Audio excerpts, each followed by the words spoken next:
En troisième, je vais mettre Vladimir. Alors Vladimir, il est très vieux, il a plusieurs siècles d'existence puisqu'il était déjà présent au temps des Darkin. En fait, à l'époque, il avait carrément un maître Darkin et il a pu étudier un petit peu la magie des Darkin.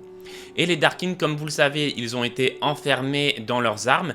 Mais Vladimir, c'est lui qui a tué son maître Darkin et qui par la suite a acquis pas mal de pouvoir. On suppose que c'est grâce à lui et sa secte que Sion a été réanimé. Il a fait aussi partie de la Rose Noire et a aidé à l'effondrement de Mordekaiser. Ce serait apparemment l'arrière grand-oncle de Viego. Et Vladimir, globalement, il est présent dans beaucoup d'actions importantes du lore. Donc c'est un personnage vraiment god tier et je le mets top 3.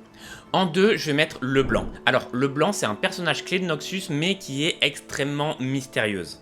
On connaît pas vraiment son âge, même si on sait qu'elle a certainement plusieurs siècles. On connaît pas vraiment non plus ses pouvoirs, même si on se doute que ça se joue autour de la manipulation et des illusions. C'est elle qui a créé la Rose Noire en se faisant aider par Vladimir. On suppose qu'elle va diriger un petit peu Noxus et tout ce qui se passe à Noxus dans l'ombre sans que personne ne sache vraiment que ce soit elle.